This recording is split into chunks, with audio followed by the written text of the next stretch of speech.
Bueno, buenas tardes a todos y a todas. Un gusto tenerlos acá. A nombre de ProSalud, les quiero dar la bienvenida al seminario Oportunidades que brinden los biosimilares para un mejor acceso al tratamiento avanzado. Este webinar lo organizamos juntos con la Facultad de Ciencias Químicas y Farmacéuticas de la Universidad de Chile y también su diplomado de Asuntos Regulatorios. Y tiene por objetivo conocer las experiencias nacionales y internacionales en el uso de estos medicamentos como una herramienta para mejorar el acceso de los pacientes a tratamientos terapéuticos avanzados, seguros y eficaces. Durante esta tarde vamos a escuchar a autoridades, pacientes, médicos, químicos farmacéuticos y académicos que nos ilustrarán sobre los principales beneficios, desafíos y oportunidades de ampliar el uso de biosimilares en el país. Para ProSalud Chile es una materia que nos preocupa y nos ocupa, por cuanto nuestro país presenta aún atrasos importantes en el uso de estos tratamientos de vanguardia en comparación a otros países en el mundo, en especial con Estados Unidos y Europa, donde ya han sido aprobados y son ampliamente utilizados para abordar enfermedades como el cáncer, diabetes, enfermedad de Crohn, artritis, reumatoides y psoriasis, entre otras. Lo que, por supuesto, es un gran avance para mejorar el acceso a los pacientes al tratamiento de patologías complejas y la cobertura de estos mismos. En este minuto de nuestro país, que enfrentamos un crecimiento de las patologías que cuentan con tratamientos biotecnológicos personalizados, que tienen un alto impacto en los presupuestos de hospitales y centros de salud, creemos que es necesario, como país, abordemos el desafío de mejor manera el acceso de los biosimilares como una alternativa terapéutica a considerar, en especial por sus importantes efectos positivos para la salud de los parientes y sus valores, para los pacientes y sus valores competitivos, que brinden ojalá una mayor accesibilidad en términos económicos con los consiguientes beneficios para la sustentabilidad de nuestro sistema de salud. Esperamos que durante la tarde puedan mirar con interés a quienes nos acompañan a través de este streaming y que sea un aporte para el país, el salud de los chilenos, y queremos para esto saludar y agradecer a los destacados expositores y panelistas que nos acompañan hoy. Nos complace especialmente contar hoy con la presencia del subsecretario de Salud Pública, doctor Cristóbal Cuadrado, para abrir este seminario y a quien agradecemos el haberse hecho el espacio en su apretada agenda y quien nos entregará la mirada del gobierno sobre esta materia, clave para mejorar el acceso de los pacientes a tratamientos de avanzada.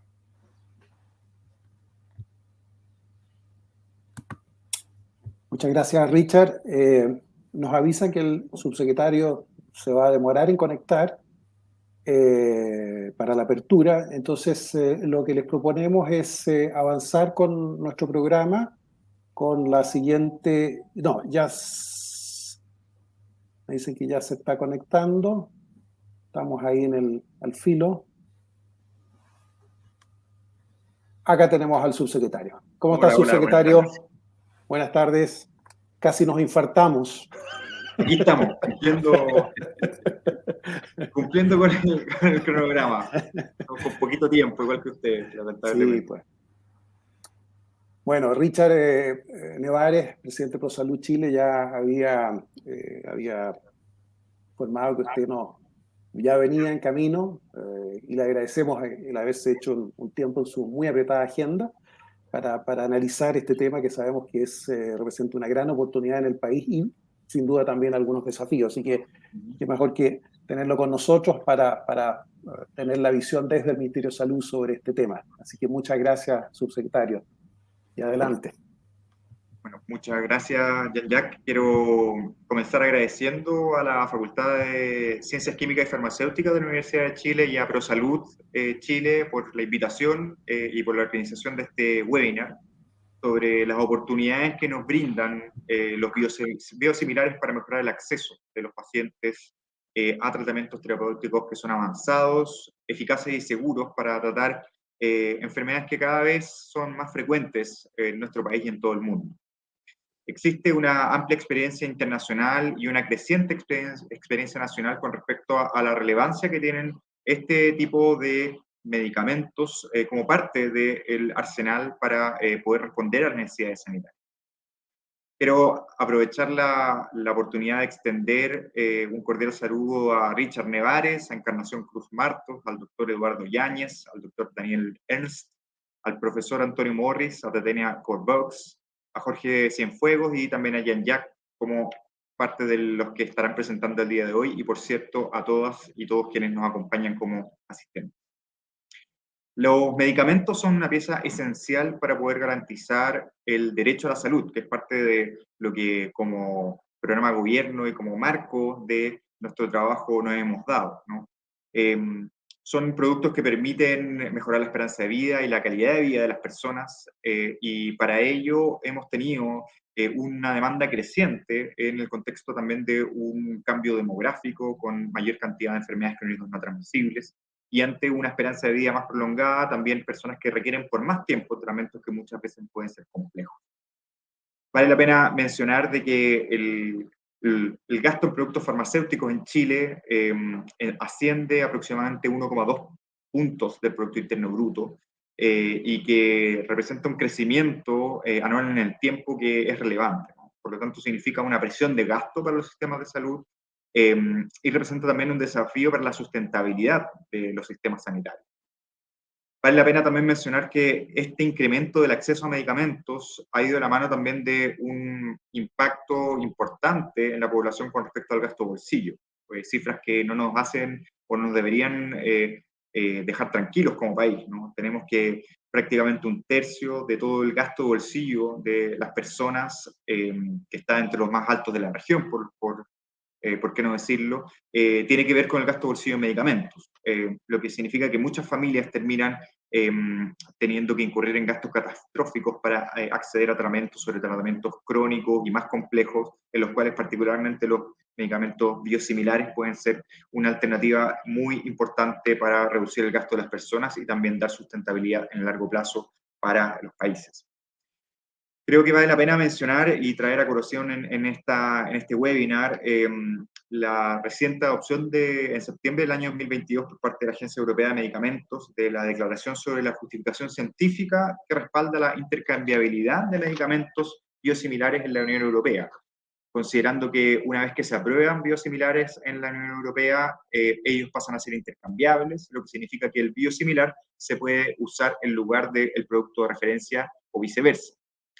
Esta es una buena señal a nivel global y que sin duda da luces hacia dónde podemos ir avanzando como región, impulsando a avanzar en tratamientos que están en la vanguardia y permitiendo que pacientes tengan acceso a medicamentos biológicos necesarios para el tratamiento de enfermedades que pueden ser complejas y costosas, como el cáncer, la diabetes o enfermedades autoinmunes, entre otros ámbitos en los cuales este tipo de terapias son cada vez más utilizadas.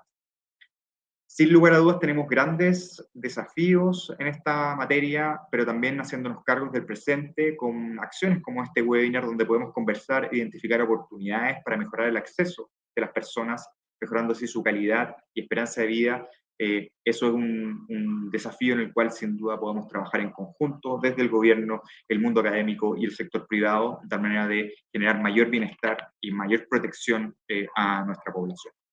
Muchísimas gracias.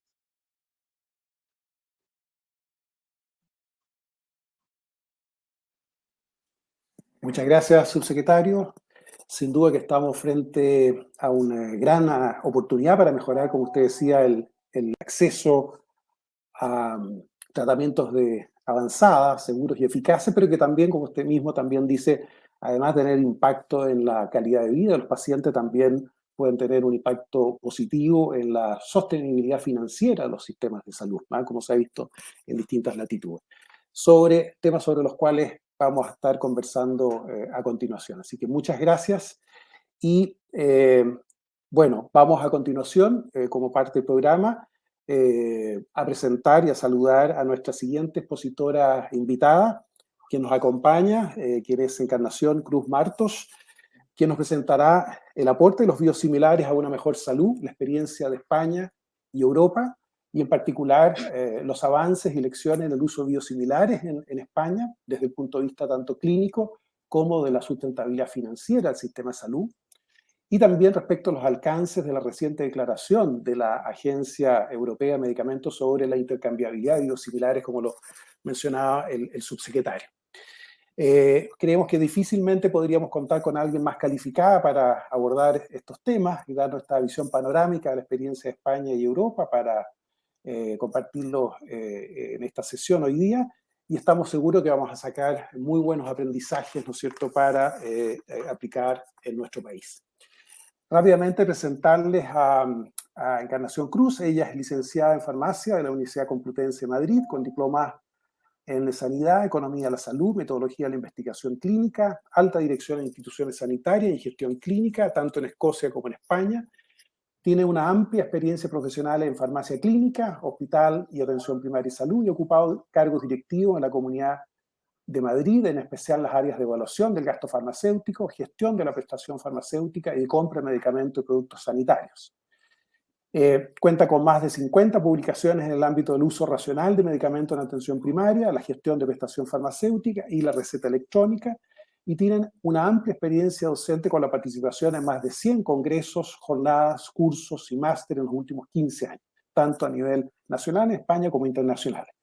Ha sido miembro del Comité Ético de Ensayos Clínicos, del Centro Regional de Farmacovigilancia, de la Junta Directiva de la Sociedad Española de Farmacéuticos de Atención Primaria y colaboradora y miembro del Consejo Rector de la Agencia Española del Medicamento, entre otros, y actualmente es la directora general de la Asociación Española de Biosimilares, Biosim. Así que estamos muy contentos de poder tenerte con nosotros, Encarnación.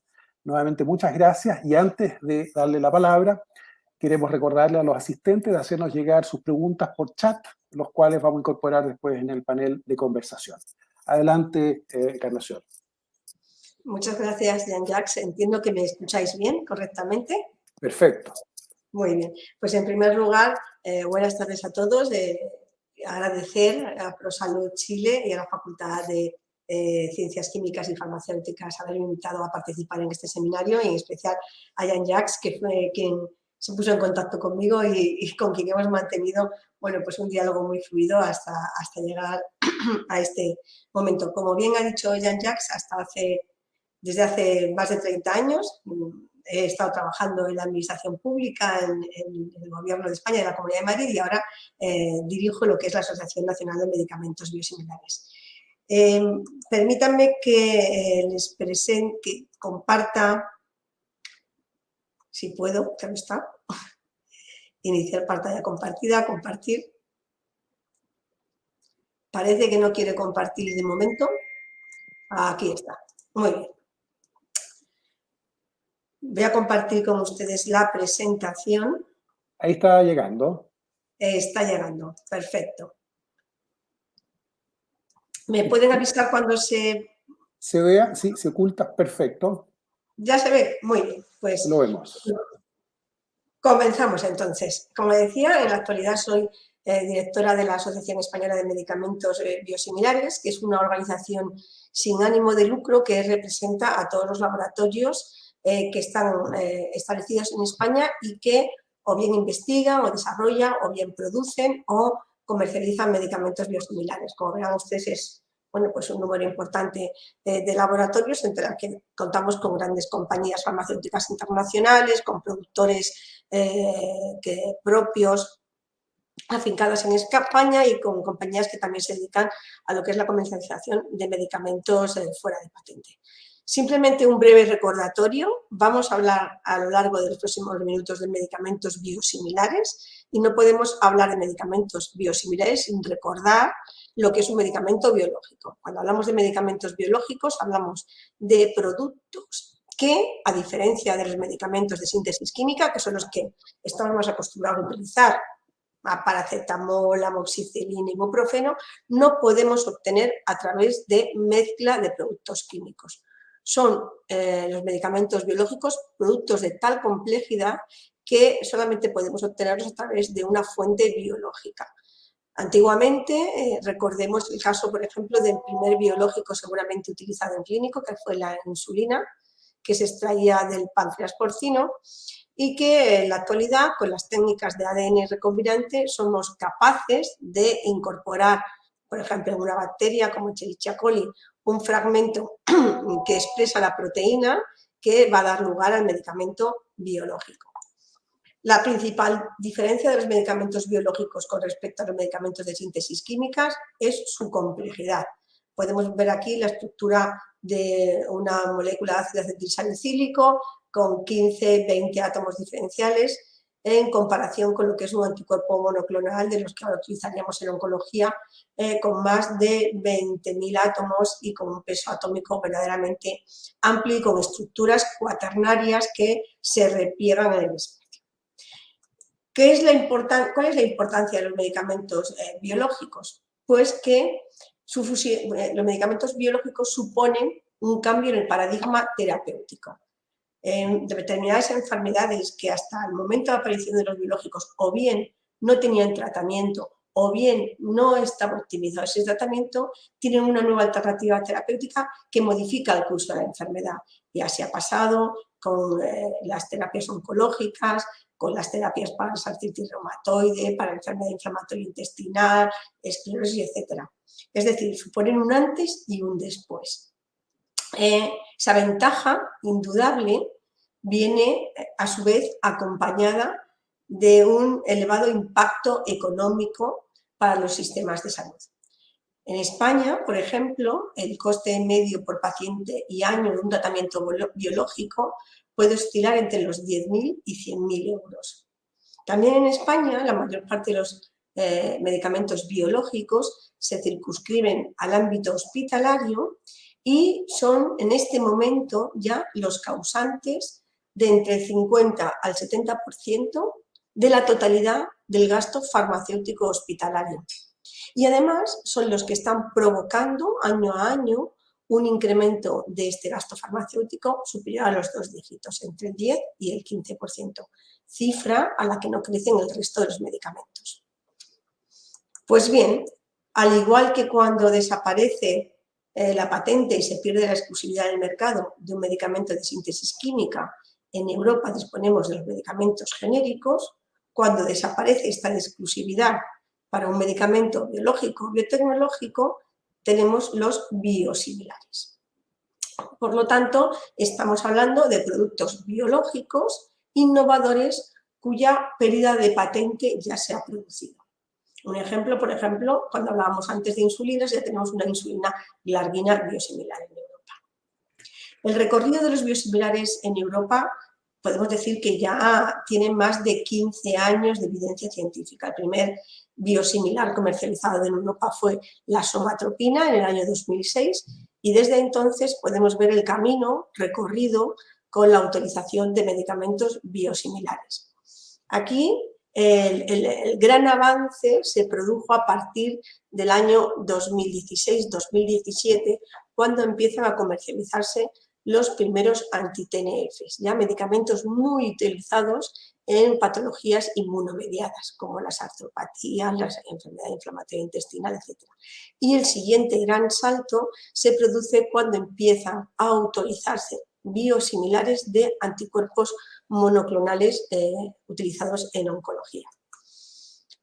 Seguramente el último biosimilar aprobado en Europa es la insulina humana, que ha sido este mismo año, pero seguramente a lo largo del año que viene, o del 2023-2024, asistiremos a la aprobación de natalizumab para la esclerosis múltiple, eculizumab para enfermedades raras, aflibercept de degeneración macular asociada a la edad, tocilizumab, otro anti-TNF, y de hecho, en un estudio realizado por la consultora IQVIA, podemos ver que el mercado afectado por medicamentos biosimilares de aquí a final de década se va a triplicar con medicamentos de muy elevado impacto, como por ejemplo los oncológicos nivolumab y pembrolizumab. Visto esta visión general, podemos decir muy bien, tenemos autorizados un gran número de biosimilares en Europa y en España, pero realmente se están utilizando. Y hemos de decir que la utilización de biosimilares pasó por una primera etapa entre el año 2006 aproximadamente. ¿Hay algún problema? No. Bueno, pues una primera etapa entre el 2006 y el 2010 en el cual el crecimiento fue verdaderamente lento, eran fármacos que todavía eran poco conocidos, que tenían ciertas incertidumbres, pero a partir del año 2015 el crecimiento ha sido constante a lo largo de los años. De hecho, en la actualidad, el 72% de los medicamentos que tienen un biosimilar, perdón, de los medicamentos que tienen un biosimilar, el 72% se prescriben como biosimilar, solamente el 28% como el medicamento original. Esto es así en el ámbito del hospitalario del Sistema Nacional de Salud. Sin embargo, en el ámbito extrahospitalario, como se puede ver en esta diapositiva, la cuota de penetración de biosimilares solamente es del 20%. Por lo tanto, haciendo una media entre el ámbito hospitalario y extrahospitalario, podemos decir que la penetración en España en este momento de los biosimilares es aproximadamente del 35%. Esto supone que en este año, 2022, superaremos los 5 millones de envases de biosimilares dispensados por nuestras oficinas o servicios de farmacia hospitalarias. Este 72% de penetración no es homogéneo para todas las moléculas. Como se puede ver en esta gráfica, tenemos numerosas moléculas cuya prescripción fundamental es de biosimilar. Tenemos, por ejemplo, el infliximab con un 88% de penetración del biosimilar, bevacizumab, eritropoyetina, rituximab, trastuzumab. Mayoritariamente vemos que todas están por encima del 50% de prescripción de biosimilar, aunque hay algunas otras, como la somatropina o la insulina o la arreglina, que tienen una menor cuota de penetración. Podemos decir, como veremos ahora, que la cuota de penetración de utilización del medicamento biosimilar tiene que ver con dos factores. En primer lugar, si la patología a la que van dirigidos estos medicamentos son patologías crónicas o agudas, en la patología crónica la penetración del biosimilar es más lenta, seguramente por la necesidad de hacer switch, como luego veremos, mientras que en patologías agudas la penetración es más rápida. Asimismo, en los medicamentos biosimilares más antiguos, la penetración también fue más lenta y se han alcanzado cuotas más bajas, mientras que en los últimos biosimilares comercializados, la penetración también es muchísimo más rápida, alcanzándose cuotas altas menos de 2 años después de la comercialización. Seguramente también esto tenga que ver con la disminución de la incertidumbre. Nuestros clínicos cada vez están más acostumbrados a utilizar biosimilares y aquellas dudas que pudieran surgir en un principio están ahora absolutamente superadas. En España, estas son las cuotas de utilización de algunos grupos de medicamentos. Como pueden ver, estamos en la media europea, pero también en los distintos países de la Unión Europea la cuota de biosimilares es variable. Tenemos países, por ejemplo, como anti-TNFs que no llegan ni al 30%, como por ejemplo Checoslovaquia, mientras tenemos otros países como Reino Unido que se acercan al 90% de penetración de los medicamentos biosimilares. Lo mismo ocurre con los anticuerpos monoclonales en oncomatología o las insulinas. ¿Cómo hemos conseguido? Como vemos, lo que hemos visto hasta ahora, podemos decir que en Europa ya tenemos mucha experiencia con el uso de medicamentos biosimilares. Hay una amplia aceptación, se ha disminuido la incertidumbre, muchos de nuestros clínicos ya están esperando que aparezcan los biosimilares de los medicamentos biológicos que ellos están utilizando para comenzar su prescripción, y ha sido un trabajo que no ha sido fácil y que ha sido largo. Ha sido un trabajo que hemos ido construyendo poco a poco. Son muchos los criterios que hacen que estemos en este momento con este porcentaje de biosimilares, pero me he permitido señalar 4 que me parecen fundamentales. Una regulación rigurosa y con muchas garantías, una competencia real de precios que ha permitido visualizar cómo los biosimilares contribuyen a la sostenibilidad del sistema sanitario, una apuesta institucional de las administraciones, de las sociedades científicas y de los colegios profesionales por los biosimilares, y la puesta en marcha de innumerables actividades de formación e información a profesionales y a pacientes. En relación con la regulación rigurosa, recordar que en Europa todos los medicamentos biológicos, incluidos los biosimilares, se autorizan de forma centralizada por la Agencia Europea de Medicamentos y que esa autorización de alguna forma obliga a todos los países miembros a su vez autorizarlos en cada uno de los países. Y ya desde el principio, desde el año 2003, la Agencia Europea fue tremendamente cuidadosa para garantizar que el medicamento biosimilar tenía la misma calidad, seguridad y eficacia que el medicamento de referencia. Desde el principio, la EMA publicó guidelines tanto de contenido general como de cómo debería asegurarse la calidad del medicamento biosimilar, cómo debían ser los ensayos clínicos y no clínicos que tendrían que realizarse para cada uno de estos medicamentos. Recordar que en Europa, mientras que a los genéricos solo se les exige bioequivalencia, a los medicamentos biosimilares se les exige además ensayos preclínicos y clínicos, y que los ensayos clínicos, el número de sujetos incluidos son al menos iguales que los ensayos clínicos que permitieron la aprobación inicial del fármaco de referencia. Estamos hablando de más de 300 pacientes en este tipo de ensayos clínicos de seguridad y eficacia. Y además, la Agencia Europea, consciente de que la complejidad estructural de los biosimilares no es la misma en una insulina que en un anticuerpo monoclonal, que en un anti-TNF, incorporó anexos diferenciados de los requerimientos de datos para cada uno de estos tipos de grupos de medicamentos biosimilares. Por lo tanto, cuando la Agencia Europea, cuando la Comisión Europea aprueba un medicamento biosimilar, no existen dudas acerca de su calidad, seguridad ni eficacia. Y esto se traslada así a todos los profesionales. De hecho, esta regulación europea ha sido referente para que se pudiera poner en marcha una regulación similar en otros países. Hablábamos en la presentación de la experiencia europea o la experiencia de Estados Unidos. Hemos de reconocer, como indica en esta diapositiva, que la experiencia europea fue muy innovadora.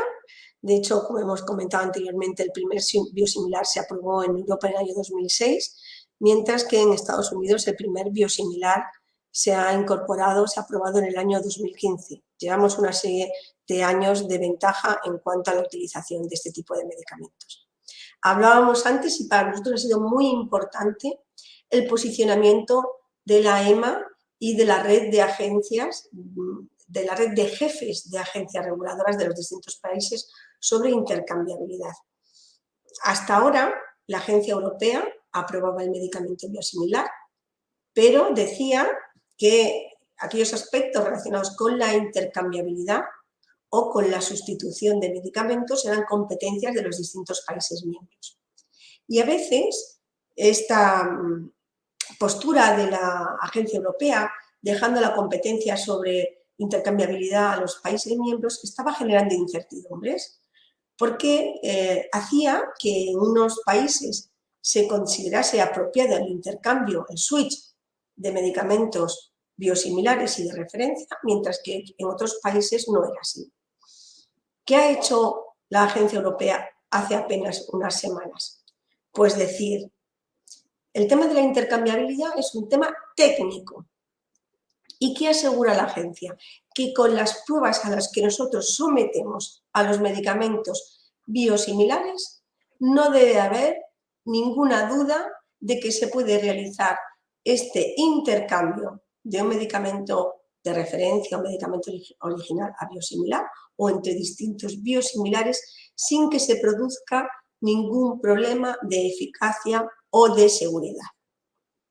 Y esto ha venido a dar un respaldo muy importante a todas las estrategias de intercambio terapéutico que se están haciendo en Europa. ¿Por qué? Luego lo veremos. Porque si queremos llegar a cifras altas de utilización de biosimilares, tenemos que hacer intercambio terapéutico, sobre todo en pacientes crónicos. Tenemos que cambiar del biosimilar del biológico original a un biosimilar para conseguir estos ahorros. La EMA también sigue diciendo que, sin embargo, la cuestión de la sustitución sin conocimiento del médico es competencia de cada uno de los países y la mayor parte de los países europeos no aprueban la sustitución directa por el farmacéutico sin el conocimiento del médico. Además de esta regulación rigurosa, se ha conseguido una competencia real de precios. No cabe duda de que cuando se pierde la exclusividad empiezan a comercializarse varios medicamentos biosimilares de una misma molécula, genera competencia en el mercado y reducción de precios. En España este es el modelo que seguimos cuando se comercializa un biosimilar. El órgano encargado de fijar los precios de los medicamentos a nivel de todo el país es la Comisión Interministerial de Precios de Medicamentos y ya de inicio al medicamento biosimilar le aplica un 30% de precio inferior al medicamento original. Además, existe un sistema dinámico también en España, que es el sistema de precios de referencia, que se actualiza anualmente de forma que iguala el precio de todos los biosimilares al de menor precio. Por lo tanto, vuelve a hacer otra pequeña bajada. Pero adicionalmente, como hemos dicho antes, la mayor parte de los biosimilares se adquieren por los servicios de farmacia hospitalaria. Y en nuestro país, esta compra de medicamentos, igual que otras muchas compras de producto en los que existe competencia, están sometidas a la Ley de Contratos del Sector Público. La Ley de Contratos del Sector Público obliga a que en aquellos productos en los que existe competencia tenemos que poner en marcha procedimientos abiertos de compra, que sean procedimientos que se dé publicidad, que sean transparentes para todos los competidores, que promuevan la concurrencia de competidores y que aseguren igualdad de trato. Por lo tanto, en nuestro país y en el ámbito hospitalario, todos los medicamentos biológicos que tienen biosimilar se compran a través de procedimientos abiertos que promueven la competencia. De hecho, tenemos un documento que ven en pantalla que habla de la compra pública de medicamentos biosimilares y que pueden obtener en este enlace. Todo ello origina que, por ejemplo, este es un dato del año 2018, incluso en productos, pueden ver aquí el adalimumab, es el penúltimo de la tabla, que se comercializa en el propio año 2018, el nivel de descuento del biosimilar ya es superior al 50%. En este momento, la mayor parte de los biosimilares que se adquieren en nuestro país tienen un precio entre un 50 y un 70% inferior al biológico de referencia. De hecho, hemos hecho un estudio que también pueden consultar en la página web, que pone en valor el impacto presupuestario que ha supuesto la comercialización de medicamentos biosimilares desde el año 2009 a 2022, más de 5.000 millones de euros. Y este impacto presupuestario, este ahorro, se hace todavía más evidente a medida que pasan los años y tenemos más biosimilares en el mercado. De hecho, en el año 2022, en este año en el que estamos, el ahorro derivado de la utilización de medicamentos biosimilares es superior a los 1.000 millones de euros para todo el país. Un tercer factor importante es la apuesta institucional por los medicamentos biosimilares. Todos estos documentos que ven en pantalla son documentos que se han elaborado en los años 2021 y 2022, o bien por el Congreso de los Diputados, nuestra Asamblea Parlamentaria, por autoridades que tenemos de auditorías independientes, por el propio Ministerio de Sanidad, por la Comisión Nacional de los Mercados y la Competencia, y todos ellos apuestan como la mejor estrategia para conseguir un sistema sanitario sostenible por incrementar la utilización de medicamentos biosimilares. ¿Y por qué? Porque todos ellos reconocen que los medicamentos biosimilares han contribuido de forma muy decisiva a la sostenibilidad financiera del Sistema Nacional de Salud, pero es que además de este aspecto económico directo, han mejorado el acceso de pacientes a las terapias biológicas.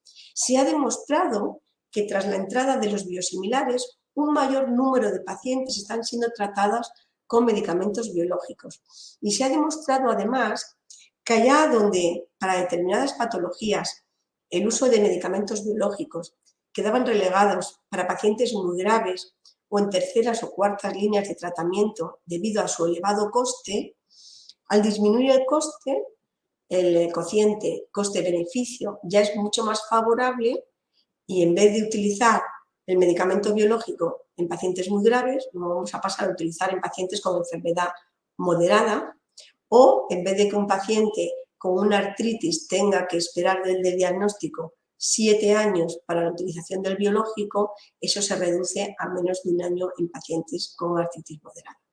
Es decir, permite un mejor tratamiento y una mejor respuesta de los pacientes a sus problemas de salud.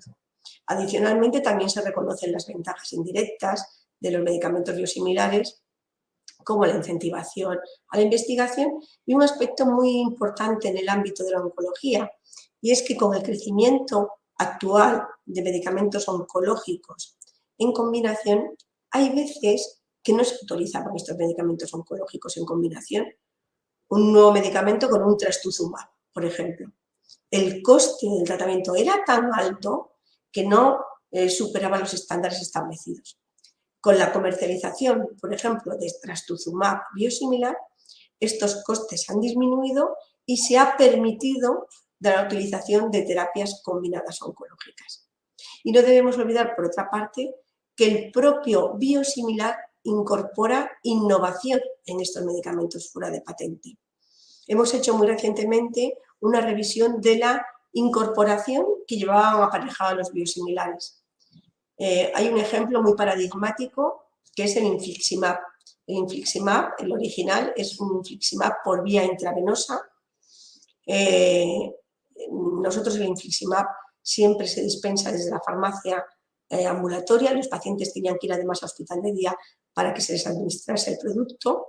Y el biosimilar de infliximab se ha comercializado por vía subcutánea, lo que permite que ya los pacientes sean tratados en su propio domicilio. O los nuevos dispositivos de administración que han permitido que algunos biológicos pasaran de jeringa precargada a pluma precargada, mejorando la adherencia terapéutica y otros muchos ejemplos que pueden ver en este documento. Adicionalmente, desde nuestra propia organización, hemos querido... Perdón, 5 minutos para terminar. Perfecto, nos van a sobrar a lo mejor uno. Gracias. Perfecto. También hemos puesto en marcha desde nuestra organización una serie de propuestas para mejorar la utilización de biosimilares. Por ejemplo, creemos que hay que potenciar el switch de original a biosimilar en pacientes crónicos y para ello apostamos por proyectos de ganancias compartidas, la compra pública que incluya criterios adicionales al precio, que todos seamos capaces de conocer el porcentaje de utilización, que normalmente no se publica, y campañas informativas. Nos parece que para promover el switch no hay nada mejor que este tipo de proyectos que se desarrollan en numerosos países europeos. Estos acuerdos de ganancias compartidas lo que permiten es que el ahorro de biosimilares reviertan a los propios servicios clínicos que han producido el ahorro y se repartan estos ahorros entre la administración y los propios clínicos. La compra pública, que tiene que ser sostenible no solamente para el sistema de salud, sino también para la industria, porque si no dejarán de fabricar biosimilares y será un problema para las administraciones sanitarias. Y luego, otra cosa muy importante es que creemos que es necesario publicar los datos de utilización de biosimilares a todos los niveles, porque eso nos va a permitir conocer las mejores prácticas que se están poniendo en marcha en otras regiones, en otros países y además evaluar nuestras propias estrategias de gestión. Este es el ejemplo del observatorio portugués. Les animo a que entren en su página porque es verdaderamente espectacular el nivel de desagregación. Y por último, el último aspecto clave es todo lo referente a campañas de concienciación, tanto a profesionales sanitarios, a través de documentos, de seminarios web, de cursos, con las organizaciones profesionales, sociedades científicas, como para pacientes. Un ejemplo de las últimas semanas es, por ejemplo, en España han hecho un anuncio que se ha difundido mucho sobre medicamentos genéricos y biosimilares y, por ejemplo, la participación a nivel nacional en la Global Biosimilar Week, que nos permite que cada uno de los países pueda mostrar qué es lo que están haciendo y además es una estrategia que se difunde mucho a través de las redes sociales. Y por último, decir que hacia dónde vamos, pues vamos cada vez más a un entorno proclive a los medicamentos biosimilares.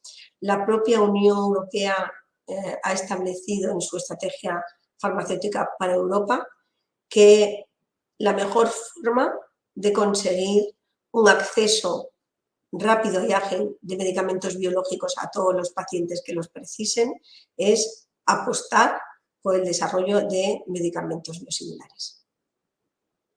Por lo tanto, decir que la adopción de biosimilares no se produce de forma natural, es decir, porque haya un proveedor que apueste por estos medicamentos, no vamos a tener una alta utilización, que hay que establecer medidas a todos los niveles que promuevan y apoyen el uso de estos medicamentos y que, bueno, pues que les animamos a que en la medida de posible, si alguna de estas estrategias les han parecido oportunas, puedan replicarlas a su nivel. Muchas gracias. Muchísimas gracias, Encarnación.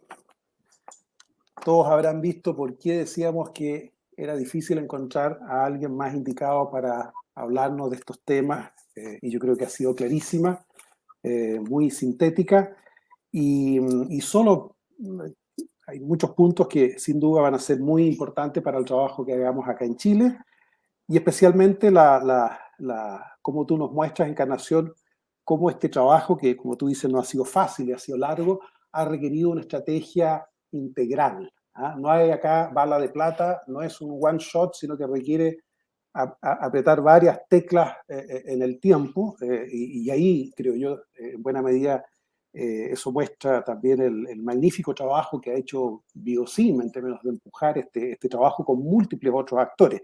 Donde tú decías, dentro de esta estrategia son factores claves para ese trabajo el tema de la regulación rigurosa, que dé confianza, que sirva para disminuir la incertidumbre que puedan percibir algunos actores del sistema, especialmente profesionales de la salud o pacientes, respecto a la calidad, eficacia y seguridad de los biosimilares, el tema de la competencia real de precios, el tema de la apuesta institucional por los biosimilares, tiene que estar plasmado eso en políticas, en una opción clara, y finalmente área de trabajo muy importante en materia de formación, información también respecto a los biosimilares hacia el mundo de los profesionales de la salud y de los pacientes en particular. Pero lo que es muy interesante es ver que esa es una estrategia no solamente que implica varios ejes, sino que a la larga ha ido dando resultados muy interesantes, como tú los mostrabas, ¿no es cierto? No solamente desde el punto de vista clínico, de mejorar el acceso a tratamiento por parte de los pacientes, sino que por la vía también de los ahorros que se producen, y son ahorros sustanciales, como tú nos has mostrado, ¿no es cierto? Es posible también reinvertir eso y generar finalmente un aumento en la cobertura y por lo tanto un mayor acceso a estas terapias de los pacientes. Así que es un círculo virtuoso que vemos con mucha admiración que ustedes han realizado y que vamos a seguir con mucha atención. Así que nuevamente muchas gracias, Encarnación, ha sido muy inspiradora la presentación y me disculpas que tuvimos que apretarte en los tiempos, pero vamos a estar conversando. Muchas gracias. Bueno, seguimos con el programa, que estamos compitiendo con un partido de fútbol del Mundial, entonces estamos muy apretados ahí. Siguiendo con el programa, vamos a ir al segundo módulo y con esta visión panorámica que nos dio Encarnación, al segundo módulo que es ya trasladándonos a Chile, conocer un poco de la experiencia en investigación y uso clínico de biosimilares en Chile, tanto en centros de salud públicos como privados, Y para eso vamos a contar con dos destacados expertos, como son los doctores Daniel Ernest y Eduardo Yáñez, a quienes saludamos y agradecemos también su presencia hoy. Vamos a partir con el doctor Yáñez. Según nuestro programa, Daniel, en un momento más vamos contigo, pero si podemos ver al doctor Yáñez.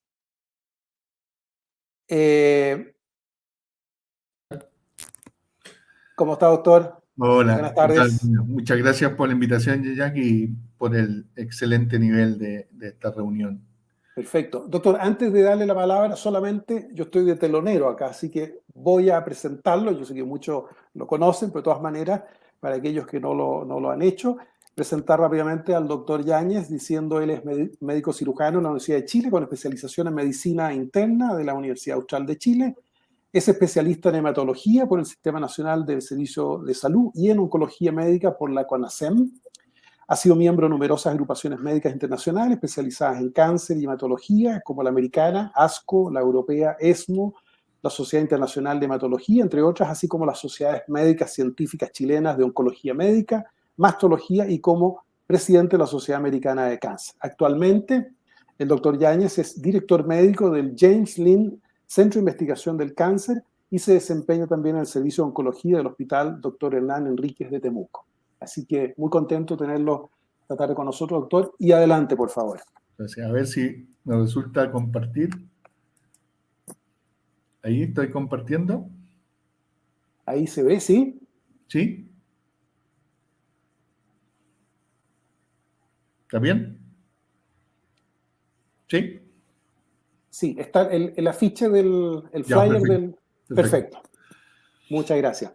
He titulado ya que así, tratando de focalizar al máximo la presentación, le he dado el título de Integrando Biosimilares al Tratamiento del Paciente Oncológico en una visión más amplia y haciendo hincapié en los desafíos clínicos y farmacoeconómicos. Encarnación en realidad me la pone fácil porque todo lo que ella ha dicho yo lo voy a obviar, obviamente.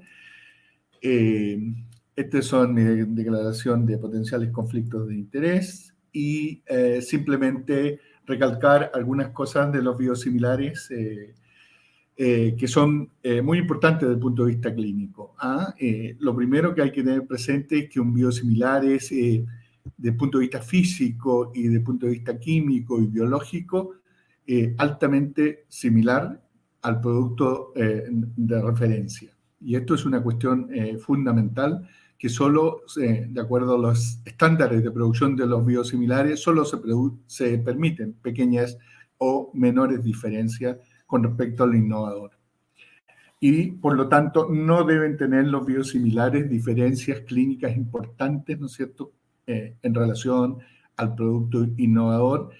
Y los estudios de aprobación de un biosimilar tienen que apuntar hacia la seguridad y a la eficacia porque evidentemente no tiene ningún sentido repetir el proceso de aprobación del fármaco innovador para generar un biosimilar porque le quitaría la principal ventaja que tiene, tal como lo señaló Encarnación, que es, ¿no es cierto?, permitir una economía sustancial en el tratamiento de nuestros pacientes. Y no solo eso, sino que ya tú también, Jean-Jacques, lo insinuaste, que esta economía en el fondo permite una mayor cobertura y una mayor oportunidad en el tratamiento, porque la oportunidad también guarda relación con el costo. La variabilidad, solo se permiten a los biosimilares unas pequeñas variaciones, ¿no es cierto?, respecto al fármaco innovador, y desde el punto de vista científico no debe haber ninguna diferencia importante en su manufactura, ¿no es cierto?, y en sus procesos de control de calidad con respecto al innovador. Y una cuestión muy importante, que efectivamente fue la EMEA, ¿no es cierto?, la agencia que primero estableció las normas de aprobación y de elaboración, la estandarización de los biosimilares, y luego la FDA también lo ha hecho. Y estas normas de calidad y seguridad y eficacia son muy estrictas, ¿no es cierto?, y deben cumplirse rigurosamente, porque son la base de aprobación de estas nuevas moléculas, para generar, ¿no es cierto?, efectivamente moléculas biosimilares altamente confiables y también altamente eficaces, sin diferencias con el producto innovador. Y esto tiene que ver, ¿no es cierto?, con lo que señalaba ya Encarnación, el cambio de paradigma, ¿no es cierto?, en el desarrollo de los productos. El producto innovador, ¿no es cierto?, tiene una base inversa, ¿no es cierto?, una plataforma inversa a la del biosimilar, en que en definitiva son los estudios clínicos de fase 3 y el post-marketing lo más importante. Y sin embargo, en el biosimilar lo más importante es la caracterización molecular, los estudios preclínicos en animales, ¿no es cierto?, y los estudios de farmacocinética y farmacodinámica que van a darle, ¿no es cierto?, las características a estos nuevos productos de biosimilares. Entonces, evidentemente, hay un cambio de paradigma. Y a modo de resumen, ¿no es cierto?, son los requisitos que exige la FDA, muy similares por lo demás a los de la EMEA, en las vías, ¿no es cierto?, de aprobación, en el camino de aprobación que tienen los biosimilares, en que en cada paso, ¿no es cierto?, tiene que estructurarse, ¿no es cierto?, la evidencia total para que vaya siendo aprobado esta nueva molécula. Y en este concepto, una cuestión muy importante y que probablemente sea la base mayor de esta farmacoeconomía que generan los biosimilares, es el concepto de extrapolación. ¿Y qué es el concepto de extrapolación? Luego de que estas moléculas se elaboran bajo estos principios estrictos, ¿no es cierto?, rigurosos, que tienen que cumplir, como ya lo señalábamos, el hecho de que las agencias reguladoras aprueben y le den el rótulo de biosimilar a una nueva molécula, permiten extrapolar el total, ¿no es cierto?, de las indicaciones que estas moléculas tienen. Por ejemplo, un biosimilar de bevacizumab que puede estudiarse, la gran mayoría, por lo demás, se han estudiado en cáncer de pulmón. Una vez que es aprobado como biosimilar, uno puede extrapolar, ¿no es cierto?, todas las indicaciones que tiene el bevacizumab, ya sea, ¿no es cierto?, en el cáncer de ovario, ¿no es cierto?, en el cáncer uterino, en los glioblastomas, ¿no es cierto?, etc. Entonces, esto es el concepto de extrapolación, que es la evidencia, ¿no?, a partir de una indicación en una determinada población, se extrapolan, ¿no es cierto?, las indicaciones que esta molécula tiene en otro tipo de poblaciones. Hay buenas noticias en general en el tratamiento del cáncer, porque en general la mortalidad ha decaído. En nuestro país, en las mujeres más que en los hombres, ojo, las mujeres hace mucho que dejaron de ser el sexo débil, ¿no? Claramente nuestras estadísticas también en oncología lo demuestran, pero en general, ¿no es cierto?, hay una tendencia mundial a disminuir la mortalidad en cáncer. Hay también buenas noticias en el sentido de que la cantidad de drogas innovadoras, si uno mira estos gráficos, toma la década del 60, ¿no es cierto?, y avanzamos a la década de los 90 y 2000, la cantidad de drogas nuevas que se incorporan al pipeline de las distintas indicaciones, de las distintas casas farmacéuticas, etcétera, es claramente mayor en las últimas décadas y en particular, ¿no es cierto?, en estos años que estamos viviendo, en que la cantidad de drogas nuevas es impresionante, las que se incorporan año a año. Pero las malas noticias son, ¿no es cierto?, de que el costo de estas drogas innovadoras cada vez, ¿no es cierto?, está siendo mayor y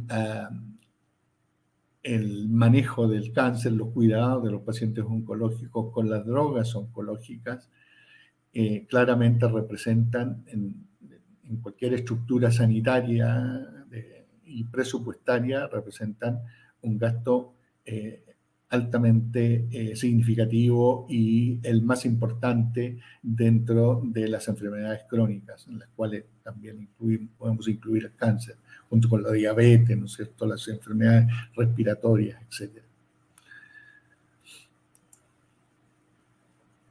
Y otro tema no menor es que a medida que las agencias reguladoras van aprobando estas nuevas drogas, el costo ha ido aumentando.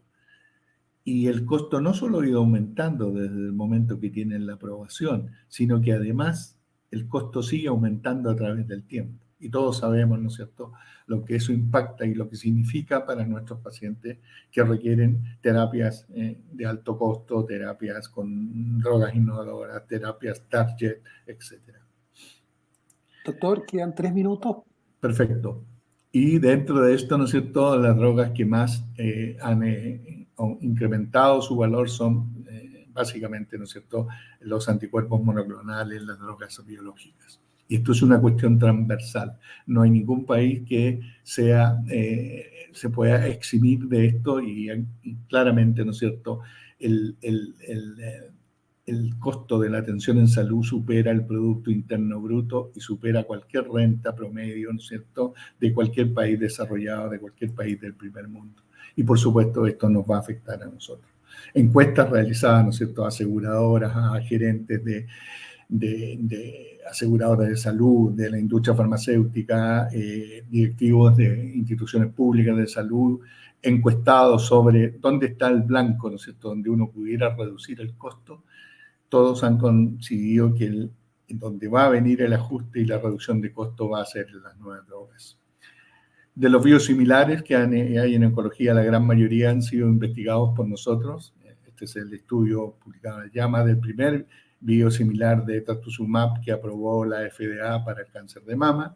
Este es también un biosimilar de Pfizer, de Herceptin, ¿no es cierto?, de trastuzumab para el cáncer de mama, también investigado por nuestro grupo. Y luego hemos investigado biosimilares, ¿no es cierto?, de rituximab para el tratamiento de los linfomas que expresan CD20 positivo. Rituximab ha sido un paradigma en el cambio en el estándar del tratamiento de los linfomas. Y luego también hemos investigado otras moléculas como el bevacizumab.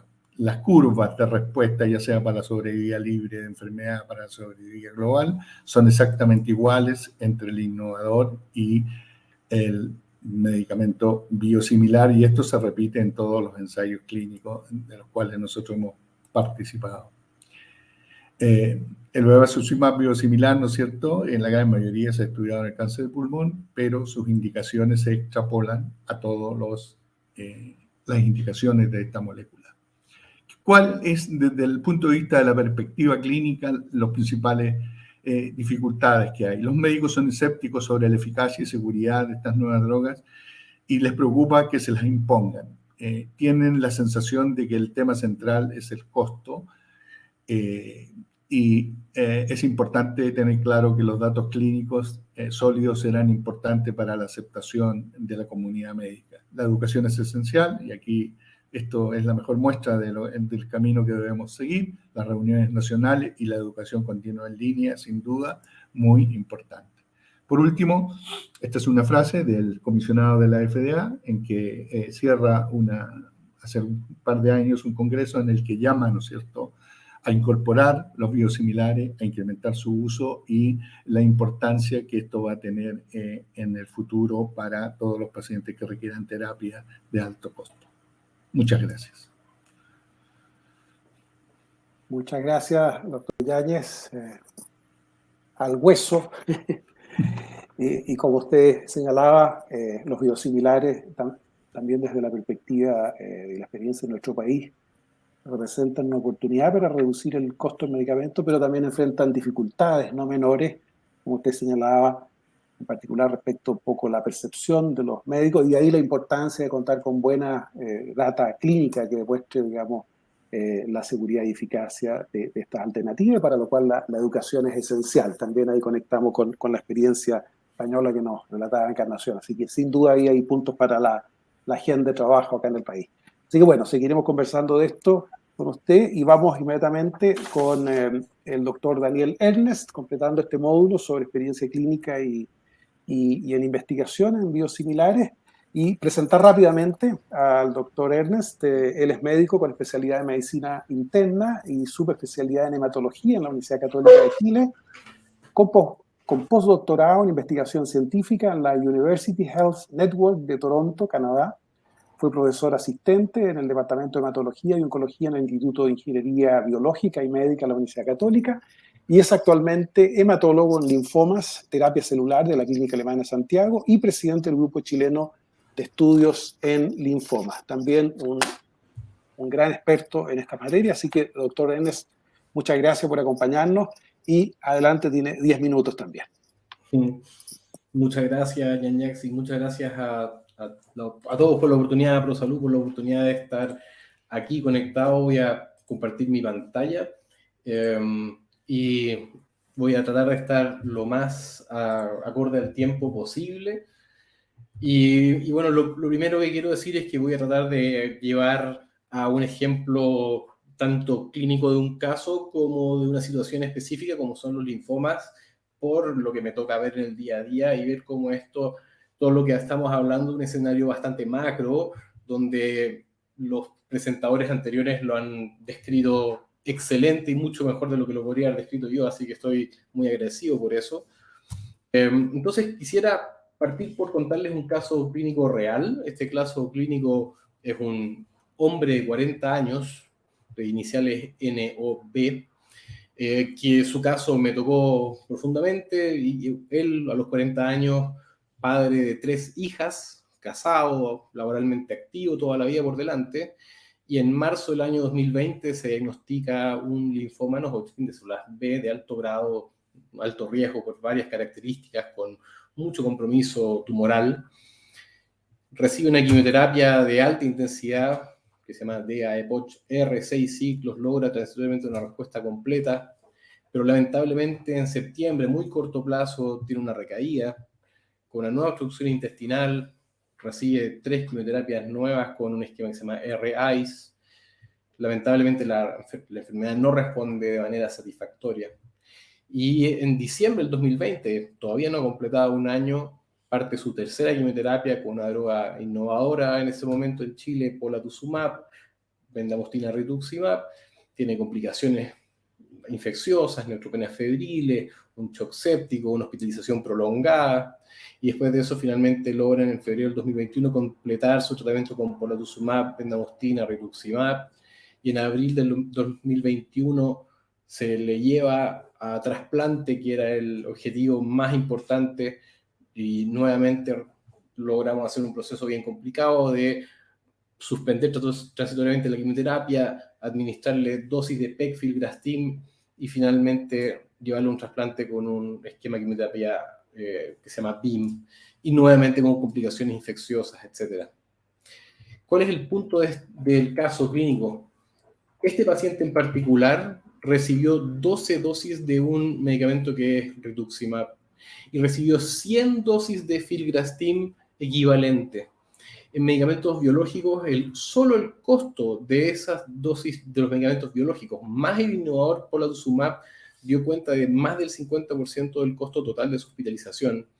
Si hubiésemos hecho uso de biosimilares en este caso, probablemente podríamos haber costeado el tratamiento de múltiples pacientes tratados de manera similar.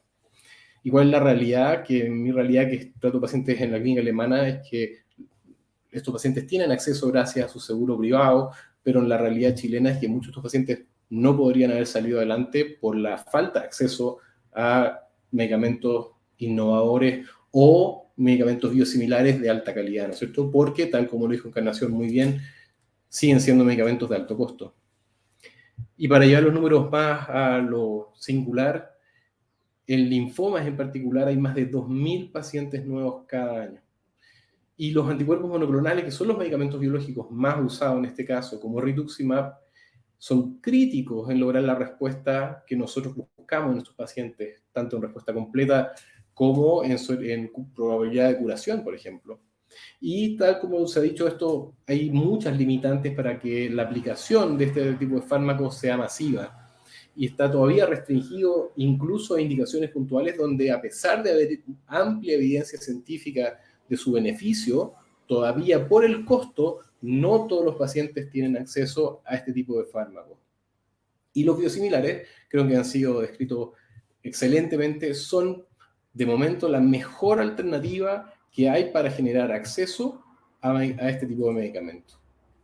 Solo en linfomas, esta es la tabla de los anticuerpos monoclonales que han sido probados por la FDA, no dice la tabla de la EMA, pero es la misma realmente, y las distintas indicaciones que hay. ¿Cuál es el problema? Es que de todas estas, solo rituximab tiene un biosimilar. Y rituximab, como les dije, tiene resultados que son ampliamente de beneficio. Aumenta la tasa de sobrevida, o sea, de la tasa de respuesta, 15 a 25%. Aumenta la sobrevida libre de progresión 2 a 6 años. Tiene actividad a lo largo y ancho de todos los linfomas B mientras expresen el antígeno CD20. Aumenta la sobrevida global. Puede ser usado en infusiones rápidas de 90 minutos y no requerir 4 o 6 horas de infusión. O incluso hay formulaciones subcutáneas y tiene biosimilares. O sea, rituximab es una droga ejemplo y tenemos más de 20 años de experiencia clínica con este fármaco.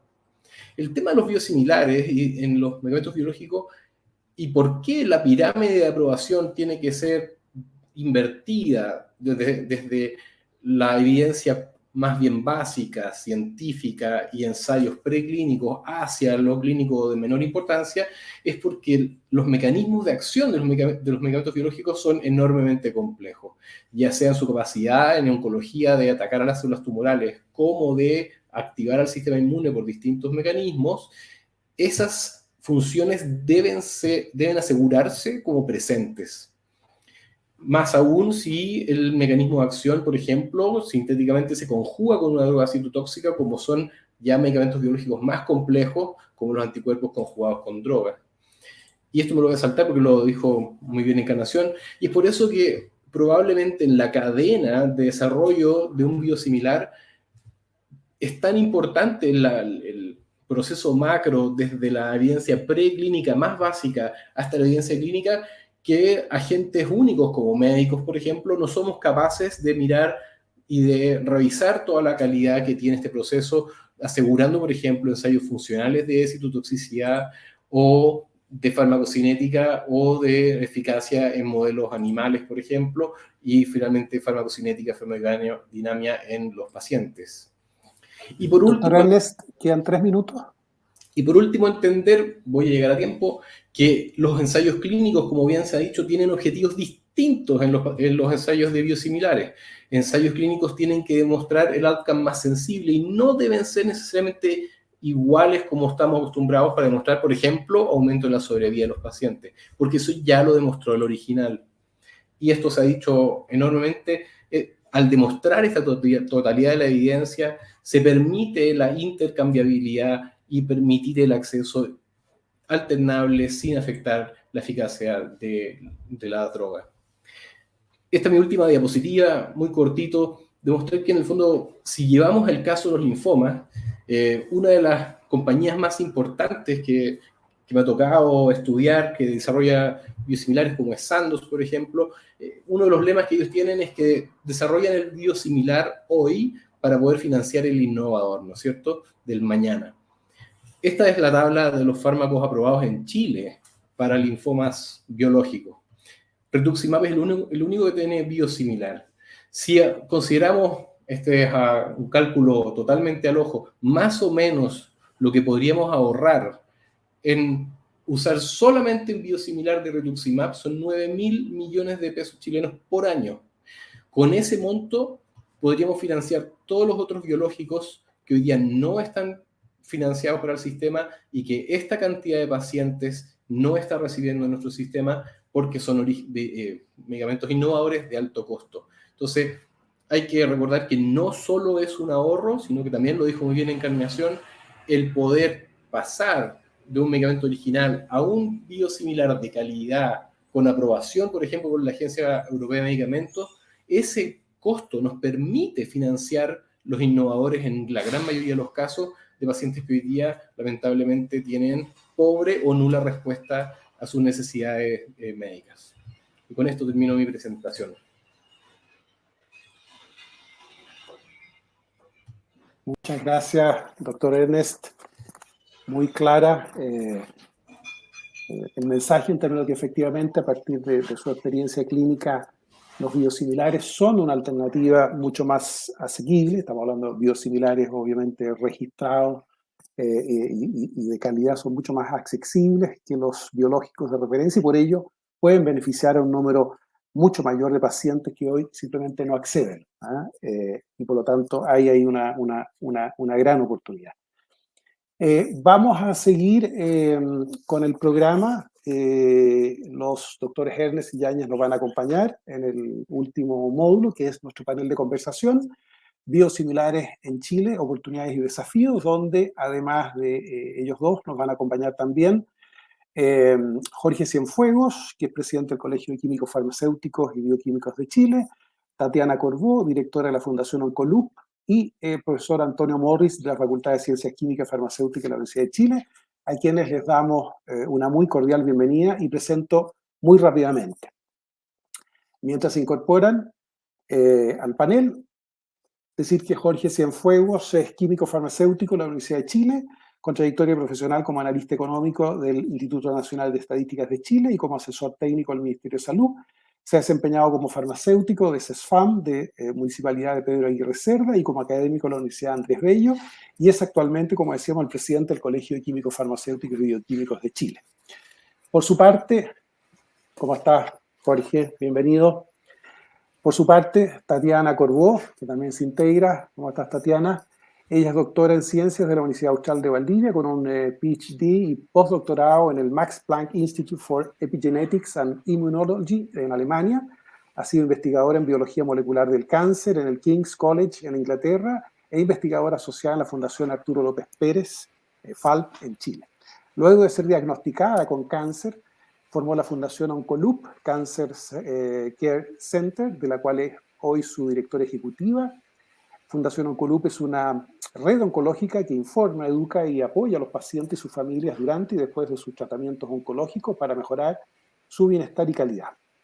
Opera como una plataforma de interacción entre la universidad y sus campos clínicos y hospitalarios con el objetivo de utilizar todo el potencial y la capacidad de la universidad en beneficio de los pacientes con cáncer. Por lo que vemos, Tatiana entonces es una doble experta y también con una experiencia como paciente directa. Y finalmente, Antonio Morris es químico farmacéutico de la Universidad de Chile, con una larga trayectoria profesional en la industria farmacéutica, en las áreas de producción y regulatorio. Es asesor en políticas farmacéuticas y medicamentos, asociada al análisis y evaluación de tendencia de las políticas de medicamentos y su planificación. Miembro de número de la Academia de Ciencias Farmacéuticas de Chile, donde fue su presidente en 2008 al 2011. Participó en la fundación de la CONACEF, y fue su primer presidente en el 2001 hasta el 2005. Presidente nacional del Colegio de Químicos Farmacéuticos en 2 periodos, donde actualmente también participa en la coordinación del Departamento de Estudios. Y asimismo es actualmente, casi quedó sin aire Antonio, es director del Diploma de Asuntos Regulatorios y docente en temas de regulaciones de medicamentos y en buenas prácticas regulatorias de la Facultad de Ciencias Químicas y Farmacéuticas de la Universidad de Chile, y académico también de la USACH en la dictación de cursos de sello y electivo. Y también es uno de los impulsores de este evento en colaboración. Vamos a abrir el panel con una breve presentación del profesor Morris, de unos 7 minutos respecto a la situación actual y desafío en materia de biosimilares en Chile, algo de lo que también los doctores Ernest y Yáñez ya han planteado a modo de telón de fondo de la conversación. Adelante, Antonio.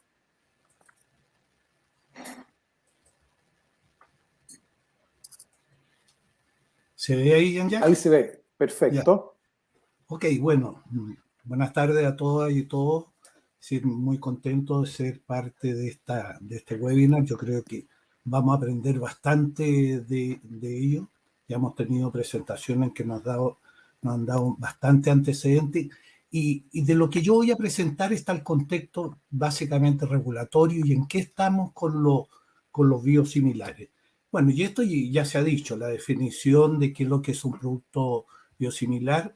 Bueno, esto está en nuestra norma técnica 170 Y claramente cuando hablamos de regulación podemos decir que cuando participamos en el desarrollo de esta regulación, siempre estuvo muy alineada con la regulación que tenía la EMA. Por lo cual, lo que hoy día tenemos acá cumple con estos requisitos en términos para estos productos que demostrar su calidad, seguridad y eficacia, que no cabe duda que para cualquier medicamento esto es básico. Y dentro de lo que ya también se ha dicho, están los estudios de comparabilidad, que comparando con la bioequivalencia, bueno, es un poco distinto, pero los conceptos y la tendencia es la misma, es decir, tener medicamentos de los cuales se puedan acudir, que no son los originales, pero sí que cumplen con estos 3 pilares que ya hemos dicho. ¿Ok?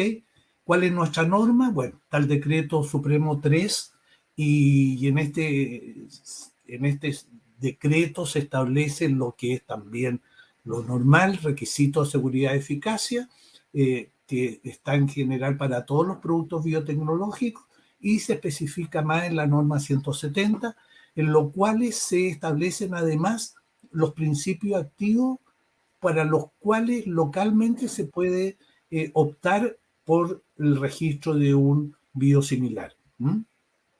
Bueno, y por supuesto, dentro de toda la exigencia que hoy día también dentro de esta alineación regulatoria, somos parte también de tener el formato CTD, en que este formato, bueno, es una exigencia internacional en cuanto a todos los contenidos que debe tener un dossier regulatorio. Bueno, seguridad y eficacia es lo que establece nuestra regulación, y en esto creo que estamos alineados internacionalmente, pero también no olvidar que la calidad también es otro aspecto muy importante, calidad, sobre todo lo que es la parte de producción de los medicamentos biotecnológicos, que en el caso de los biosimilares en esta pirámide pasa a ser la parte más contundente de desarrollo y análisis. Y lo que yo quiero mostrarle aquí, este estatus, en forma muy breve, ahí aparece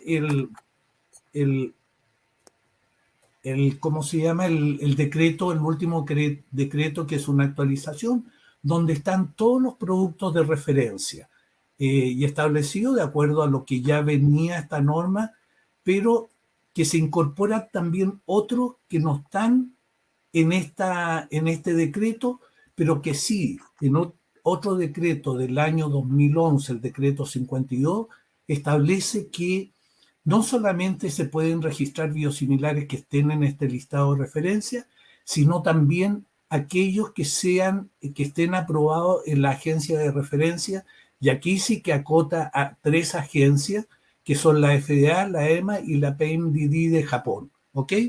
Distintos los países de referencia que son hoy día reconocidos para los medicamentos de síntesis. Claramente aquí son estas 3. Bueno, y acá podemos ver que está en verde ahí en las columnas cuáles tienen registro local comparado con este listado de referencia, y después la columna de los biosimilares, cuáles tienen su registro, cuáles están en proceso y cuáles no tienen registros.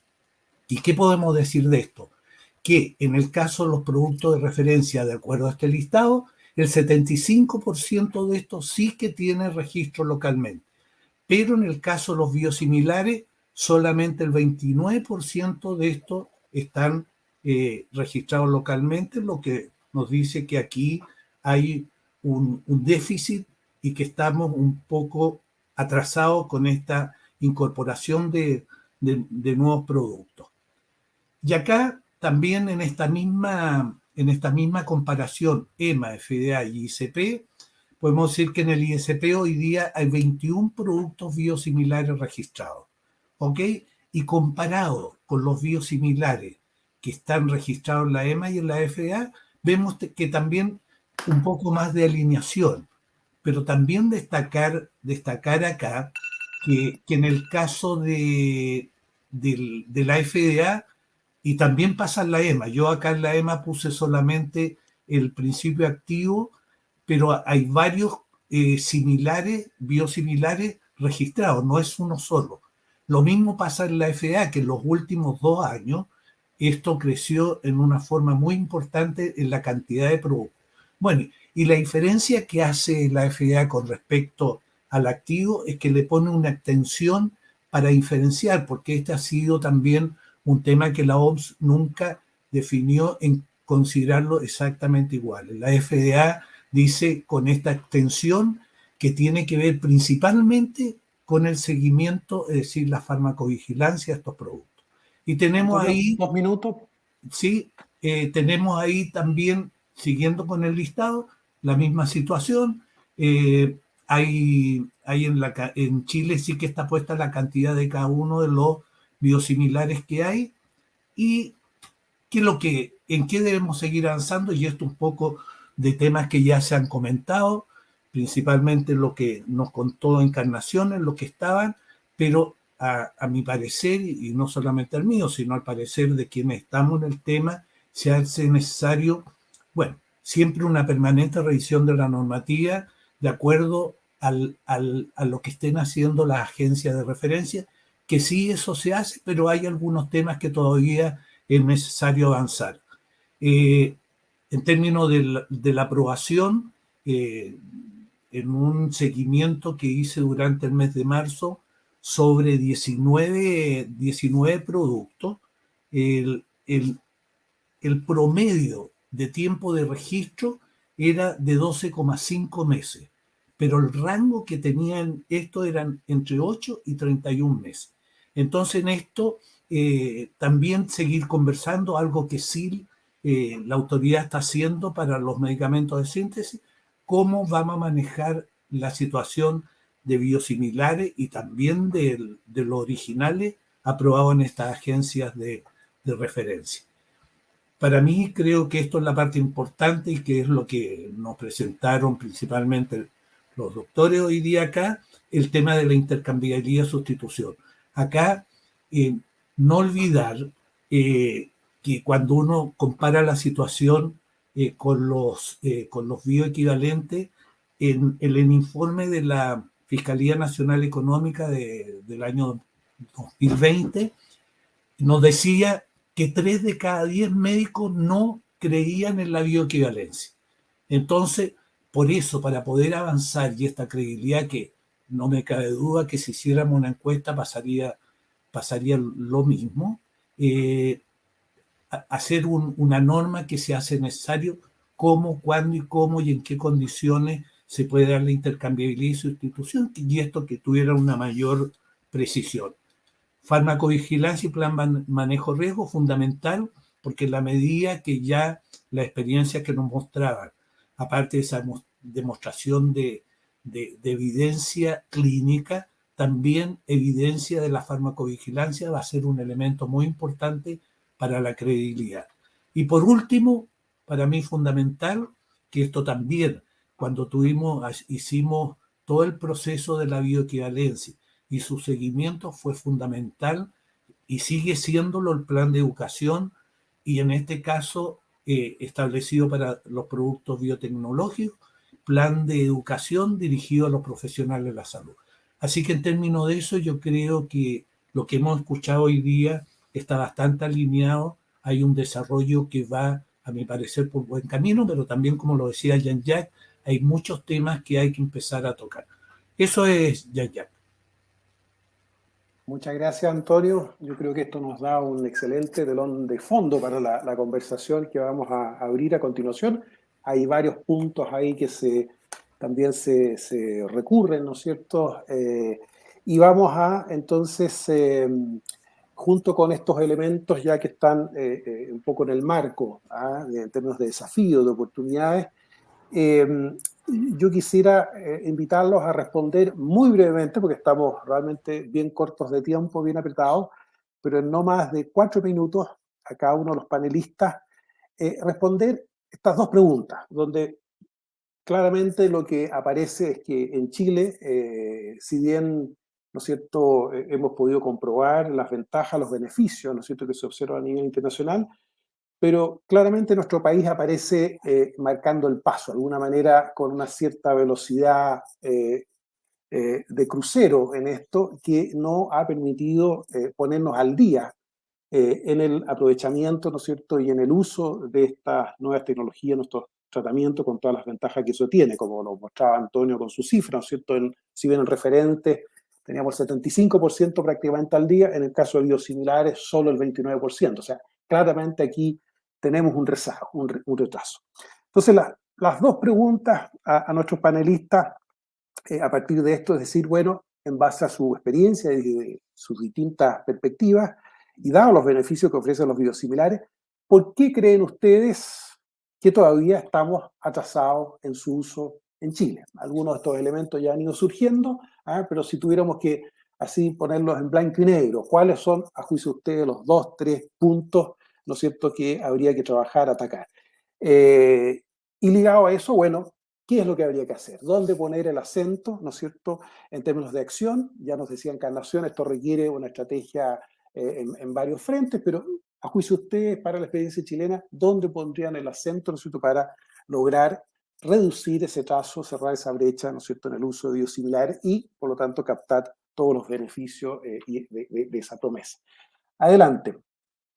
Bien apretadito telegráfico. ¿Quién se anima? Jorge. Ya, perfecto. Jorge, ahí, podríamos hacer cachipún ahí con Daniel, no hay problema. Mira, en términos prácticos yo sería bastante sencillo en esto. Yo creo que estamos construyendo el segundo, tercer piso de la casa y tal como nos contaba Antonio, Fiscalía Nacional Económica sacó algunos datos bien interesantes de la percepción.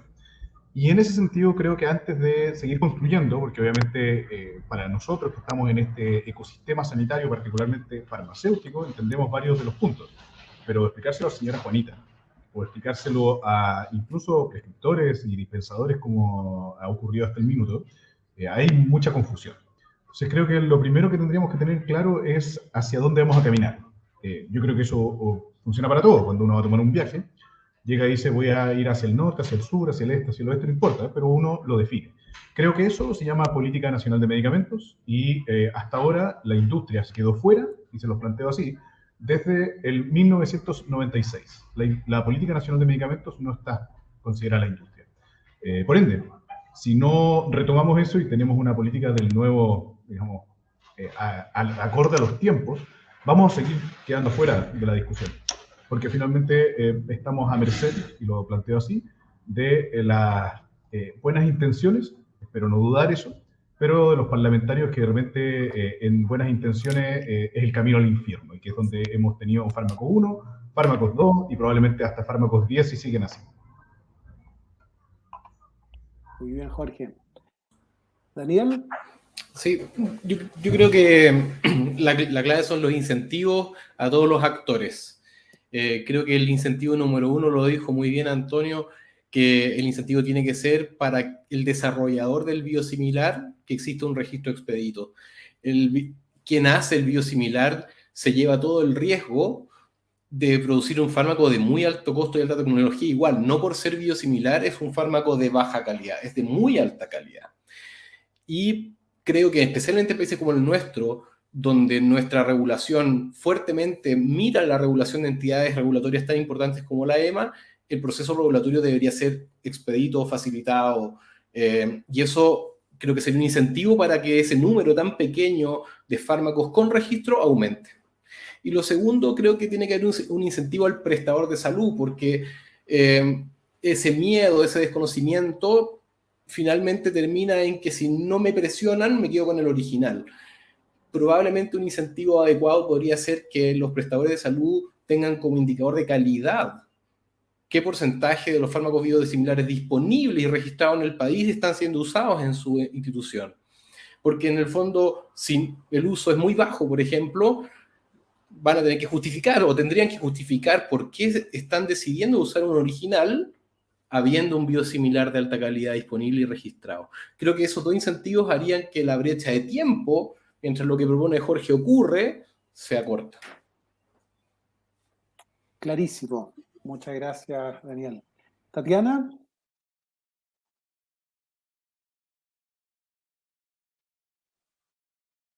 No se te escucha.